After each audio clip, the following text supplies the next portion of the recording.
नमस्कार, मी श्रीधर जोशी. आपण पाहतात व्हिडिओ चॅनल कर्मचारी मित्र. बंधू आज शुक्रवार दिनांक 11 ऑक्टोबर 2024 आणि हा व्हिडिओ आहे व्हिडिओ क्रमांक 429. आजच्या व्हिडिओद्वारे आपण विचारलेल्या 15 प्रश्नांना मी उत्तर देणार आहे. वेळ न दवडता प्रश्नांची उत्तरं देण्यास सुरुवात करतो. पहिला प्रश्न आहे, हे कर्मचारी आहे जामनेर नगर परिषदेमध्ये 2015मध्ये ते जॉईन झाले. परंतु मला असं वाटतं की त्यांची कुठेतरी बदली वगैरे झाली आणि त्यांनी ट्रान्सफर टी ए अलाउन्स काही क्लेम केला नाही. ट्रान्सफर टी ए कुठलाही टी ए क्लेम करायचा असेल तो 6 महिन्यात करावा लागतो. पण त्यांचं असं म्हणणं की त्यांना काही त्याची कल्पना नव्हती आणि 2017मध्ये त्यांनी अर्ज केला. म्हणजे 2015मध्ये आला आणि 2017मध्ये केला आणि आज त्याला 2024.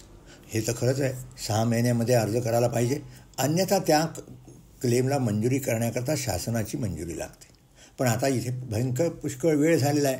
त्यामुळे जरी आपण पुन्हा एकदा अर्ज करून पहा, पण आपली जर विनंती नाकारली तर आपण न्यायालयामध्ये मात्र जाऊ नका, कारण इतका उशीर झाल्यामुळे न्यायालय आपल्या तक्रारीची दखल घेणार नाही.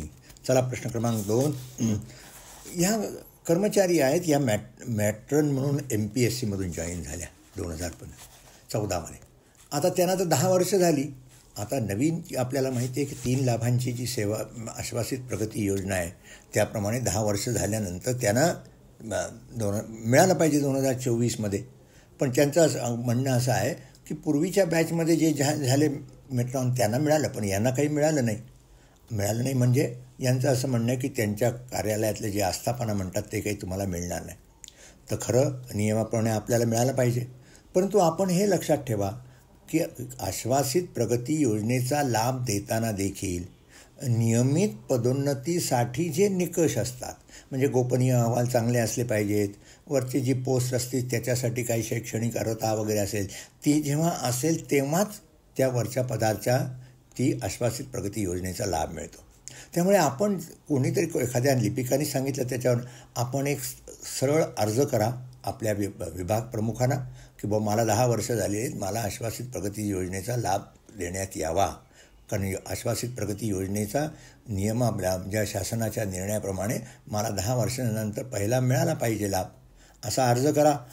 त्यांनी त्याचं नाकारलं तर त्यांना नाकारण्याचं काहीतरी कारण द्यावं लागेल, तर मग पुढे न्यायालयात जावं किंवा नाही याचा विचार करता येऊ शकेल.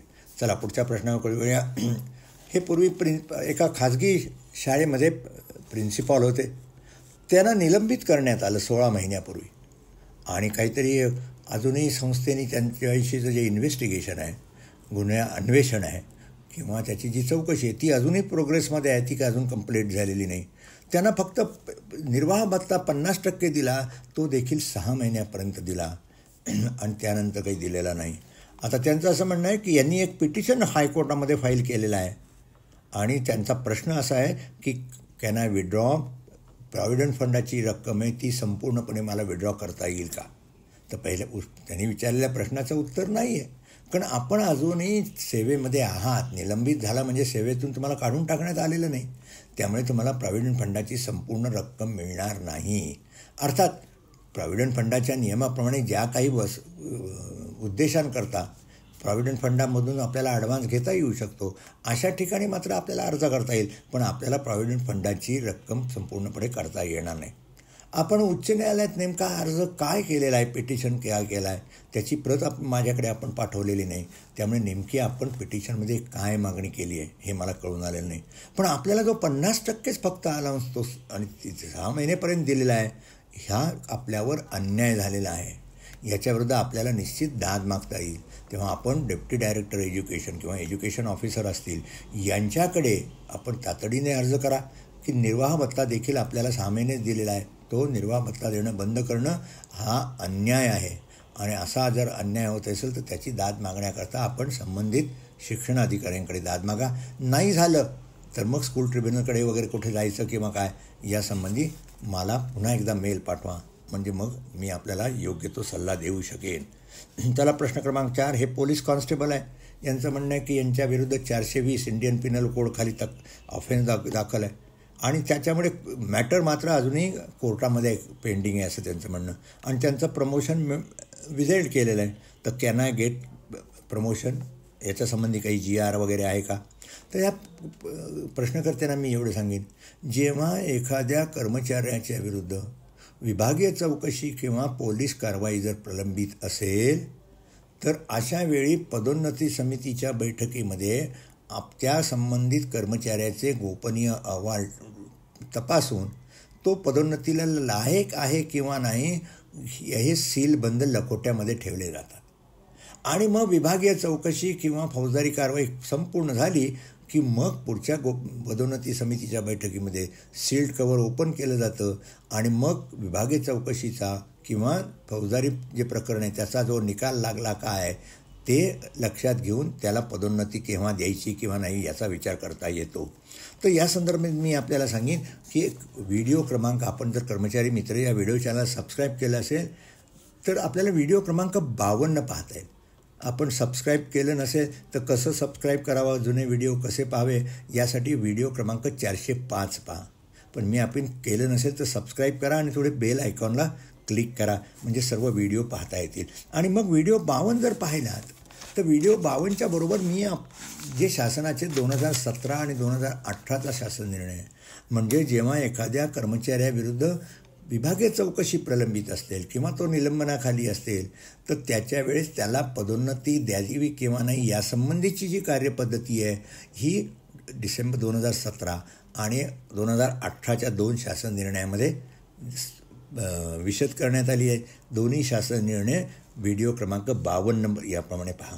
अर्थात आपल्याला मी एवढं सांगेन की जर एखाद्याविरुद्ध जी फौजदारी कारवाई जर 2 वर्षापेक्षा अधिक प्रलंबित असेल तर आपल्याला तदर्थ पदोन्नती देता येते. आणि म्हणून मगाशी मी सांगितलं 15 डिसेंबर 2017चा जो शासन निर्णय आहे 52मध्ये त्याच्यामध्ये हे म्हटलेलं आहे की बाकीच्या प्रकरणातील वस्तुस्थिती लक्षात घेऊन जर कर्मचाऱ्याच्या ज्या असलेले पोलीस इन्व्हेस्टिगेशनला 2 वर्ष होऊन गेलेली असतील तर त्यांना तदर्थ पदोन्नती देता येईल. तेव्हा आपण ते दोन्ही शासन निर्णय पहा आणि जर तदर्थ पदोन्नती मिळण्यास आपण पात्र असाल तर तसा एक अर्ज संबंधित अधिकाऱ्यांना म्हणजे पोलीस कॉन्स्टेबल आता पोलीस आयुक्तांना किंवा पोलीस अधीक्षकांना द्या. प्रश्न क्रमांक 5 यांनी मागे एकदा प्रश्न आला, हे ITIमध्ये पूर्वी एकदा जॉईन झाले आणि त्यांची जी वेतन श्रेणी होती ती S14मध्ये होती आणि नंतर 3 महिन्यानंतर ते PWDमध्ये जॉईन झाले आणि तिथे मात्र PWDमध्ये ज्या पोस्टवर झाले सिव्हिल इंजिनिअरिंगची पोस्ट जी आहे त्याची वेतन श्रेणी पूर्वीच्या ITIमधल्यापेक्षा कमी आहे. आता यांचा त्यांचा एकच प्रश्न आहे की त्यांना जो म्हणजे पे प्रोटेक्शन मिळेल का? तर पे प्रोटेक्शन मिळण्याचा संबंध नाही, आपली फक्त तिथे 3 महिने सेवा झाली होती. तर या संदर्भात मी आपल्याला सांगेन की वित्त विभागाने 23 मार्च 1994ला एक शासन निर्णय निर्गमित केलेला आहे. आपण आपला जो अर्ज होता नियुक्तीकडे गेला तो तुम्ही विभागालाची नो ऑब्जेक्शन घेऊन गेला होतात म्हणजे ITIचं वगैरे आणि त्यामुळे आपल्याला तांत्रिक म्हणजे टेक्निकल ग्राउंडवर आपल्याला राजीनामा दिला ही वस्तुस्थिती आहे. पण जेव्हा आपण वरच्या वेतन श्रेणीमधून खालच्या वेतन श्रेणीच्या पदावर जेव्हा एखादी नियुक्ती स्वीकारता तेव्हा काय केलं जातं, जे पहिलं पद होतं त्या पदामध्ये जेवढ्या आपल्याला वाढी मिळाल्या असतील तेवढ्या वेतनवाढी इकडे नवीन जे पद आहे कमी वेतन श्रेणीचं त्यामध्ये दिल्या जातील. पण आपली 3 महिन्यात सेवा झाली होती आणि त्यामुळे आपल्याला काही कुठलीच एक वेतनवाढी मिळाली नव्हती. त्यामुळे आपल्याला पे प्रोटेक्शन देण्याचा संबंध नाही किंवा मी जसं सांगितलं की जेवढ्या वेतनवाढी दिल्या होत्या तेवढ्याही देता येणार नाहीत. पण म्हणून मी आपण सांगितलं की हा 23 मार्च 1994चा अत्यंत महत्त्वाचा जो वित्त विभागाचा शासन निर्णय आहे तो शासन निर्णय मी Google ड्राईव्हवर अपलोड करून त्याची लिंक या व्हिडिओसोबत दिली आहे. त्या शासन निर्णयामधला पॅरा 4 पहा म्हणजे आपली शंका दूर होईल. प्रश्न क्रमांक 6 ह्या प्रश्नकर्त्यांचं म्हणणं आहे की मी एक मेडिकल सर्टिफिकेट दिलं पण मी म्हणजे मेडिकल सर्टिफिकेट यांनी हे कर्मचारी आहेत यांनी व्हॅलिड मेडिकल सर्टिफिकेट मात्र काही घेतलं नाही पण फक्त त्यांनी उपचार घेतले ते शासकीय इस्पितळात उपचार घेतल्यात असं कळवलं आणि ते गैरहजर राहिले.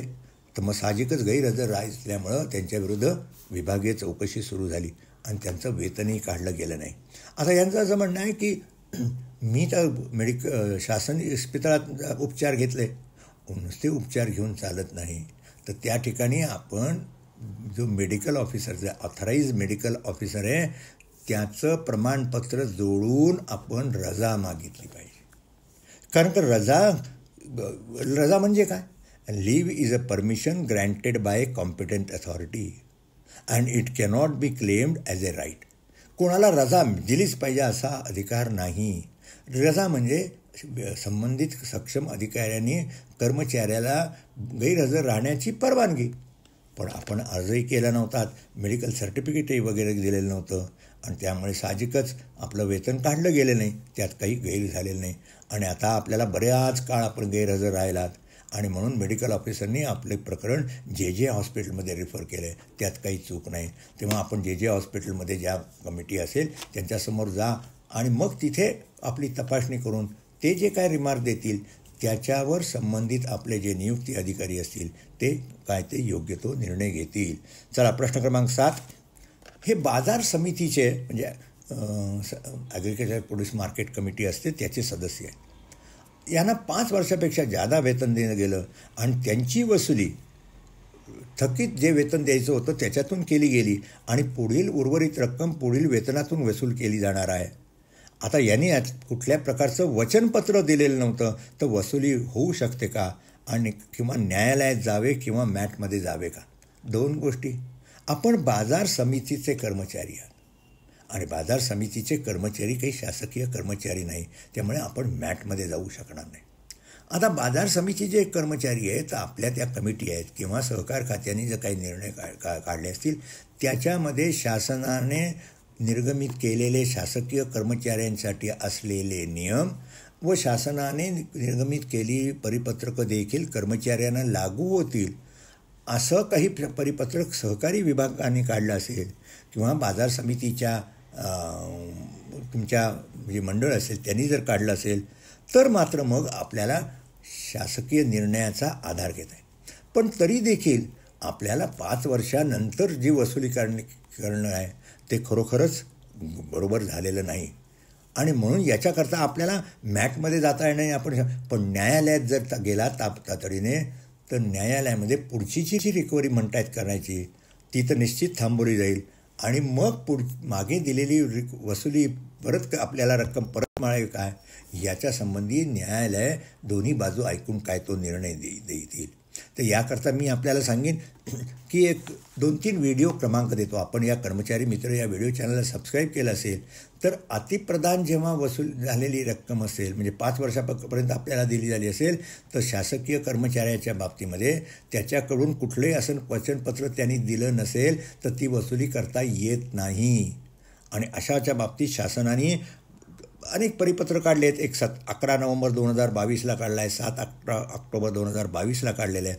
आणि म्हणून मी आपल्याला सांगेन आपण जर कर्मचारी मित्र या व्हिडिओ चॅनलला सबस्क्राईब केलं असेल तर व्हिडिओ क्रमांक 359 पहा, व्हिडिओ क्रमांक 270 पहा आणि व्हिडिओ क्रमांक 129 पहा. ह्या व्हिडिओ क्रमांक 129 सोबत सर्वोच्च न्यायालयाने जे एक महत्त्वाचा निर्णय दिला आहे की एखाद्या कर्मचाऱ्याकडून 5 वर्ष जर रिकव्हरी होत म्हणजे त्याला अतिप्रदान झालेलं असेल तर मग ती वसुली नंतर त्याच्याकडून करता येत नाही. याच्यासाठी state of Punjab versus Rafiq Masih नावाचा जजमेंट अत्यंत महत्त्वाचा न्यायनिर्णय आहे. तो न्यायनिर्णय देखील त्या व्हिडिओ क्रमांक 129 सोबत दिले आहे. तर तो आपण न्यायनिर्णय डाउनलोड करून घ्या आणि मग आपण या संदर्भात वकिलांचा सल्ला घेऊन आपण न्यायालयात निश्चित जा. आपल्याला आपली जी वसुली करण्याचं त्यांनी प्रस्तावित आहे ती थांबवली निश्चित जाईल. प्रश्न क्रमांक 8. हे पोलीस अधिकारी आहेत आणि यांना बडतर्फ केलं गेलं होतं, न्यायालयात गेले आणि न्यायालयाच्यांनी त्यांना सेवेत पुनर्स्थापित करण्यात आलेलं आहे. आता ह्या पोलीस अधिकाऱ्यांचं म्हणणं आहे की बडतर्फीचा दिनांक आणि सेवेत पुनर्स्थापना झाली. हा जो काळ आहे ह्या काळाचं वेतन मिळेल का? 50% मिळेल, 75% मिळेल, किती मिळू शकेल? आणि ह्या वेतन देण्यासंबंधीची काही तरतूद आहे का? तर मी यांना सांगेन की अशा प्रकरणामध्ये जी तरतूद केलेली आहे त्याच्यासाठीचे जे नियम आहेत, महाराष्ट्र नागरी सेवा कंसात पदग्रहण अवधी, स्वीयेतर सेवा, निलंबन, बडतर्फी व कामावरून कमी करणे या काळातील प्रदाने कंसपूर्ण नियम 1981 आहेत. आणि आपलं जे प्रकरण आहे ते नियम 71 मध्ये मोडतं. आणि त्याच्यावर असेल तर आता हे आपण एकदा जर नियम पाहिलेत तर आपल्याला लक्षात की नियम 71 प्रमाणे आपल्याला काय मिळू शकेल. आणि हे जर आपल्याला पाहिजे असेल तर हा नियम पाहावा लागेल. आता हा नियम कुठे आहे मी आपल्याला सांगेन. तर मी आपल्याकडे सांगतो की मी व्हिडिओ क्रमांक 53 सोबत एक विभागीय चौकशी नियम पुस्तिका म्हणजे डिपार्टमेंटल इन्क्वायरी मॅन्युअल गुगल ड्राईव्हवर अपलोड करून त्याची लिंक तिकडे दिली आहे. आपण पोलीस अधिकारी आहात, आपल्याकरता जी विभागीय नियम पुस्तिका दाखवलेली आहे ती विभागीय पुस्तिका ही महाराष्ट्र नागरी सेवा शिस्त व अपील नियम 1979 ज्यांना लागू आहेत त्यांच्याकरता आहे.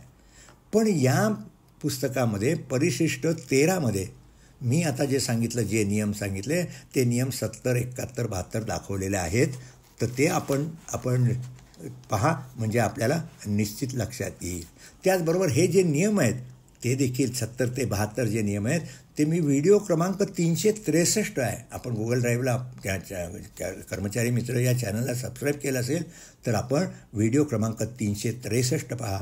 363च्या बरोबर मी नियम 70 ते 72 आहे हे गुगल ड्राईव्हवर अपलोड करून त्याची लिंक दिलेली आहे. मला खात्री आहे हे आपण जर पाहिलं तर मग आपल्या मनामध्ये असलेल्या ज्या शंका असतील त्या दूर होतील. प्रश्न क्रमांक 9 यांचं म्हणणं आहे की ऑगस्ट 2023मध्ये यांच्याविरुद्ध एक विभागीय चौकशी सुरू केली आणि कागदपत्र यांनी काही दिलेली नाही आणि त्यामुळे त्यांना काही बचावाचं निवेदन सादर करता येत नाही. म्हणजे आपल्याला माहिती आहे की दोषारोपपत्र निर्गमित केल्यानंतर कर्मचाऱ्याला त्याचं म्हणणं ऐकलं घ्यावं लागतं आणि मग त्याला जे उत्तर दिलं ते लक्षात घेऊन पुढे विभागीय चौकशी करू करायची याचा निर्णय घ्यावा लागतो.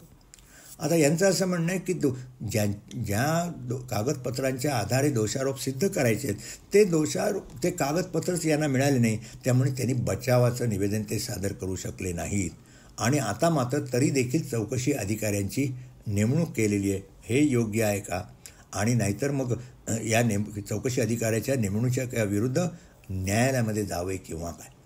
तर ह्या प्रश्न करताना मी पहिल्यांदा सांगेन ही वस्तुस्थिती आहे की शिस्तभंग विषयक अधिकाऱ्यांनी दोषारोपपत्राबरोबर जी कागदपत्रांची यादी दिलेली असते, ज्याच्या आधारे दोषारोप सिद्ध करायचे आहे त्या यादीमधले जे कागदपत्र आहे ते कागदपत्र कर्मचाऱ्याला दोषारोपांच्या बरोबरच देणं श्रेयस्कर असतं. अन्यथा ती विभागीय चौकशी फार लांबत जाते. आणि म्हणून शासनाने 15 मे 1990मध्ये एक सर्क्युलर काढलेलं आहे की हे कागदपत्र द्यावे. पण आता त्यांनी कागदपत्र दिले नाहीत ही वस्तुस्थिती आहे. पण दिले नाही याच्यावरून आपल्याला लगेच काही आपल्याला शिक्षा झालेली नाही आहे. त्यामुळे आता तुम्ही जे चौकशी अधिकाऱ्याची नेमणूक केली त्याच्याविरुद्ध आपण मॅटमध्ये जाऊ म्हणता, मॅटमध्ये जाऊ नका, आपल्या बाजूने निर्णय होणार नाही. पण किंबहुना तुम्ही चौकशी अधिकाऱ्यांच्या समोर जेव्हा जाल तेव्हा चौकशी अधिकाऱ्यांसमोर मांडा की ही कागदपत्र मला मिळाली पाहिजेत, तोपर्यंत आपण चौकशी सुरू करू नका. आणि साहजिकच ते लेखी पत्र द्या आणि मग चौकशी अधिकारी सादरकर्ता अधिकाऱ्याच्या मार्फत ती कागदपत्र आपल्याला देतील. आणि तरी देखील अगर कागदपत्र मिळाली नाही आणि चौकशी जर पूर्ण केली तर चौकशी ती आपल्याला नैसर्गिक न्यायाच्या तत्त्वाचं उल्लंघन होईल. मग आपल्या त्या चौकशी अहवालाच्या आधारे शिक्षा जरी दिली तरी ती शिक्षा रद्दबातल होऊ शकते. आणि म्हणून माझा सल्ला चौकशी अधिकाऱ्याच्या निवडणुकीविरुद्ध आपण मॅटमध्ये आत्ता जाऊ नका. चौकशीला सामोरं जा. चौकशी अधिकाऱ्यासमोर आपल्याला कागदपत्राची आधी मागणी करा, लेखी मागणी करा आणि कागदपत्र प्राप्त करून घ्या आणि त्याच्या आधारे आपण समर्थपणे चौकशीला सामोरं जा. 15 मे 1990चं सर्क्युलर जे आहे ते गुगल ड्राईव्हवर अपलोड करून त्याची लिंक या व्हिडिओसोबत दिली आहे. प्रश्न क्रमांक 10 हे यांचे वडील पोलीस खात्यामध्ये होते. आता यांच्याकडे त्यांच्या वडिलांना म्हणजे एक प्रश्नकर्ते आहेत ते एकूण 4 भाऊ आहेत. पहिला यांचा भाऊ म्हणजे पहिलं मूल त्यांच्या वडिलांना 1994मध्ये झालं, दुसरं 96मध्ये झालं, तिसरं 2000मध्ये झालं आणि चौथं झालं 2003. अशी 4 मुलं आहेत. आपल्याला माहिती आहे की अनुकंपा तत्त्वावरील नियुक्ती 31 डिसेंबर 2001 नंतर जर तिसरं अपत्य असेल तर अनुकंपा नियुक्ती देय नाही. मला कल्पना आहे की आपण म्हणता त्याप्रमाणे आपण 4 भाऊ आहात, आपला मोठा भाऊ अपंग वगैरे आहे, या गोष्टी मला मान्य आहेत. पण नियमाप्रमाणे अनुकंपा तत्त्वाच्या शर्तीनुसार आपल्यापैकी कुठल्याही भावांना अनुकंपा तत्त्वावर नियुक्ती मिळणार नाही. चला प्रश्न क्रमांक 11 यांचं म्हणणं आहे की 2022मध्ये हे सेवानिवृत्त झाले नगर परिषदेमधून आणि पाणी पुरवठा विभागाचे प्रमुख होते. आता यांनी काहीतरी 1997मध्ये एक ॲडव्हान्स घेतला होता आणि त्या काही कामा करताना तो खर्च देखील केला, परंतु खर्च केला आणि तो मात्र त्याची बिलं देखील केली, पण ती ॲडव्हान्स रजिस्टरला त्याची नोंद न घेतल्यामुळं कर्मचाऱ्यांच्या म्हणजे त्यांच्या प्रश्नकर्त्यांच्या प्रॉव्हिडंट फंडून ही रक्कम वसूल करण्यात आलेली आहे. तर मी आपल्याला एवढंच सांगेन की ही जी कारवाई केलेली आहे नगर परिषदेने ती निश्चितच आपल्या विरुद्ध आहे. प्रॉव्हिडंट फंड ही जी रक्कम असते ती कुठेही अटॅच केली जाऊ शकत नाही. त्याच्यातून केलेली वसुली अयोग्य आहे. याच्याकरता आपण निश्चितच न्यायालयात दाद मागा. माझ्या माहितीप्रमाणे किंवा आपण खात्री करा की आपण पाणी पुरवठाचे प्रमुख होतात, त्यामुळे आपण त्या शासकीय कर्मचाऱ्याच्या संज्ञेमध्ये येता का? जसं आपल्याला माहिती आहे की मुख्याधिकारी जे आहेत, पूर्वी मुख्याधिकारी नगरपालिकेचे कर्मचारी होते, पण त्याच्यासाठी राज्य शासनाने आता निवडणारी सेवा केलेली आहे. तशी सेवा आपल्या बाबतीमध्ये असेल तर आपल्याला मॅटमध्ये जाता येईल, अन्यथा आपण निश्चितच न्यायालयात जा आणि आपल्या बाजूने निश्चित निकाल होऊ शकेल. चला प्रश्न क्रमांक 12. हे नगर परिषदेमध्ये 1994मध्ये क्लार्क म्हणून लागले. यांना पहिला आश्वासित प्रगती योजनेचा लाभ मिळाला 2006ला, कारण पूर्वी 12 वर्षाची सेवा झाल्यानंतर आश्वासित प्रगती योजनेचा लाभ देत असे, त्याप्रमाणे त्यांना मिळाला. मग यांचं समावेशन झालं शासकीय कर्मचारी म्हणून मगाच्या प्रश्नाला मी जसं उत्तर दिलं की त्या नगरपालिकेचे काही कर्मचाऱ्यांना नंतर शासकीय कर्मचाऱ्यांच्या संज्ञेमध्ये आणलं गेलं होतं आणि त्यांचं समायोजन करण्यात आलं. यांचं समायोजन झालं 2010मध्ये. आणि मग आता यांचं म्हणणं आहे की समायोजन म्हणजे ही काही पदोन्नती समजली जाईल का? आपण माझ्या दृष्टीने समायोजन म्हणजे ही काही पदोन्नती नाही. पण आपलं जे समायोजन झालं त्याचा जो आदेश काढलेला असेल, तो शासनाने काढला असेल किंवा डेप्टी डायरेक्टरने किंवा डायरेक्टर म्युन्सिपल ॲडमिन, तो आदेश माझ्याकडे पाठवा. आणि मग आता आपण म्हणताय की 2018मध्ये पदोन्नती मिळाली, पण जर समावेशन मगाशी मी सांगितलं आपल्याला 2016पासून 3 लाभांची योजना लागू असल्यामुळे पहिला लाभ 1900 मिळाला पाहिजे 2004, दुसरा लाभ 2014मध्ये मिळाला पाहिजे. आणि म्हणून मग आपल्याला 2018मध्ये पदोन्नतीची मिळाली असेल तर त्याची 2016पासून आपल्याला कालबद्ध पदोन्नती मिळायला पाहिजे. पण याच्याकरता मी असं सांगितलं त्याप्रमाणे आपलं जे समायोजन झालेलं आहे त्याचा आदेश माझ्याकडे पाठवा, म्हणजे नेमका आपण विचारलेल्या प्रश्नाला मी योग्य ते उत्तर देऊ शकेन. चला प्रश्न क्रमांक 13. यांचा प्रश्न की कर्मचाऱ्यांची लेखापरीक्षा घेण्यात आली आणि मग त्यानंतर लोकांना नेमणुका दिल्या. आता यांचं असं म्हणणं आहे काही लोकांना जे लोक सिलेक्ट झाले त्यापैकी काही लोकांना नंतर अपॉइंटमेंट दिल्या आणि काही लोकांना आधी दिल्या गेल्या. तर आता कोण सेवा ज्येष्ठता? आता नंतर ज्यांना अपॉइंटमेंट दिले आहेत ते गुणानुक्रमांकाने यांच्यापेक्षा अधिक वर्षे ते ज्येष्ठ आहेत. तर आपल्याला माहिती आहे की एखाद्या ज्या सिलेक्ट लिस्टप्रमाणे जी केलेली असते, ज्या सिलेक्ट लिस्टच्या आधारे अपॉइंटमेंट केल्या जातात त्यांना त्यांची जी सिनियरिटी असते ती त्या सिलेक्ट लिस्टप्रमाणे ठरली जाते. आणि त्यामुळे इतरांना जरी अपॉइंटमेंट नंतर मिळाली असती तरी त्या सिलेक्ट लिस्टमध्ये, म्हणजे उदाहरणार्थ समजा MPSCने पाठवलेल्या यादीमधली असेल त्यापैकी काही लोकांना नंतर जरी अपॉइंटमेंट झाली तरी त्यांची सेवा ज्येष्ठता MPSCने ठरवलेल्या यादीमध्ये जे अनुक्रम त्याप्रमाणे ठरली जाईल. आणि म्हणून आपण जो प्रश्न विचारला त्याप्रमाणे जे जर गुणानुक्रमांकाने वर ज्येष्ठ होते आपल्याला त्यांची अपॉइंटमेंट किंवा ते नंतर जॉईन झालेले असले तरी ते सेवेत आपल्यापेक्षा ज्येष्ठ असतील. चला प्रश्न क्रमांक 14. या प्रश्नकर्त्यांचं म्हणणं आहे की मी 405मध्ये मी माझा कॉन्टॅक्ट डिटेल्स वगैरे दिलेले आहेत, पण माझ्या कार्यालयाचा पत्ता काय? माझं स्वतंत्र असं कार्यालय नाही, पण कोणालाही माझ्याकडे काही कागदपत्र पाठवायचे असतील तर ते तुम्ही माझा पत्ता लिहा. श्रीधर जोशी, भारतीय प्रशासन सेवेतील अधिकारी, यशवंतराव चव्हाण विकास प्रशासन प्रबोधिनी, राजभवन कॉम्प्लेक्स, बाणेर, पुणे 411007. थोडक्यात मला काय जर पाठवायचं असेल तर ते त्या पत्त्यावर पाठवा. आणि माझी भेट घ्यायची असेल तर मी यशदामध्येच आपल्याला भेटतो आणि त्या भेटीसाठी मी सांगितलं त्याप्रमाणे व्हिडिओ क्रमांक 405 पहा, म्हणजे मग तिथे माझ्याशी कसा संपर्क करावा याचे डिटेल्स दिलेले आहेत.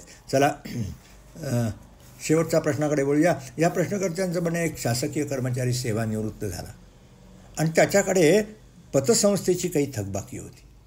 आता पतसंस्थेची जी थकबाकी आहे शासकीय कर्मचाऱ्यांनी देखील पतसंस्थेकडून काही कर्ज घेतलं असेल त्याची परतफेड वेळेत केलीच पाहिजे. ती केली नाही तर साहजिकच पतसंस्थेला तुमच्या विरुद्ध वसुली करण्यासाठी योग्य ते उपाय करता येऊ शकेल. अर्थात आपण म्हणताय की सर्व संचालक मंडळ आपल्या निवासस्थानी आलं, हे योग्य आहे का? अशा वसुलीसाठी सर्व संचालक मंडळाने निवासस्थानामध्ये येणं हे अप्रस्तुत आहे. त्यांनी काहीतरी आपल्याला नोटीस पाठवली पाहिजे किंवा त्यातल्या पतसंस्थेचे जे अधिकारी असतील किंवा पदाधिकारी त्यांनी एखाद दुसरा पदाधिकारी येऊन आपल्याकडे वसुलीसाठी तगादा केला तर योग्य झालं असेल. पण ह्याचबरोबर मी हेही आपल्याला सांगेन, त्यांनी केलेली कृती जरी अयोग्य असेल तरी आपण जे पतसंस्थेकडून जे कर्ज घेतलेलं आहे ते देखील आपण फेडलं पाहिजे. आपण शासकीय कर्मचारी होतात आणि शासकीय कर्मचाऱ्याची वर्तणूक कशी असावी हे मी काही निराळं सांगायला नको. मित्रांनो, खूप वेळ झाला. आपल्याला व्हिडिओ आवडला असेल लाईक करा, शेअर करा, इतरांना फॉरवर्ड करा आणि या चॅनलला सबस्क्राईब केलं नसेल तर जरूर सबस्क्राईब करा आणि त्याच्या समोरील बेल आयकॉनवर क्लिक करा. म्हणजे नवीन व्हिडिओ प्रसारित गेला की त्याचं नोटिफिकेशन आपल्यापर्यंत. आणि हो, आपण अनेक ठिकाणी व्हॉट्सअप आपला ग्रुप असतील, आपले सहकारी असेल, त्यांना देखील कर्मचारी मित्र या व्हिडिओ चॅनलची माहिती द्या. आणि विशेषतः व्हिडिओ क्रमांक 420 आहे त्याची लिंक तुमच्या व्हॉट्सअप ग्रुपवर शेअर करा. म्हणजे त्यांना देखील कर्मचारी मित्र या व्हिडिओ चॅनलची माहिती होईल आणि ते देखील या चॅनलला सबस्क्राईब करतील. आणि शेवटी कर्मचाऱ्यावर अन्याय का होतो? आस्थापना विभागातले अधिकारी, कर्मचारी, शिस्तभंग विषयक नियुक्ती अधिकारी यांच्याकडे देखील नियमांची तेवढी माहिती नसते, शासन निर्णयाची माहिती नसते. आणि म्हणून कर्मचारी मित्र हा व्हिडिओ चॅनल फक्त कर्मचाऱ्यांकरता नाही आहे, अधिकाऱ्यांकरता पण आहे, आस्थापना विभागातल्या अधिकाऱ्यांकरता देखील आहे. तेव्हा आपण ज्या कार्यालयात काम करता तिथल्या आस्थापन विभागातल्या कर्मचाऱ्यांना, विभाग प्रमुखांना, कार्यालय प्रमुखांना कर्मचारी मित्र या व्हिडिओ चॅनलची माहिती द्या. त्यांना व्हिडिओच्या क्रमांक 420 दाखवा आणि त्यांना देखील या चॅनलला सबस्क्राईब करण्यास सांगा. मित्रांनो, येथेच थांबतो. पुन्हा भेटणार आहोत पुढच्या आठवड्यात मंगळवारी एका न्याय निर्णयाची चर्चा करणाऱ्या व्हिडिओसोबत. धन्यवाद.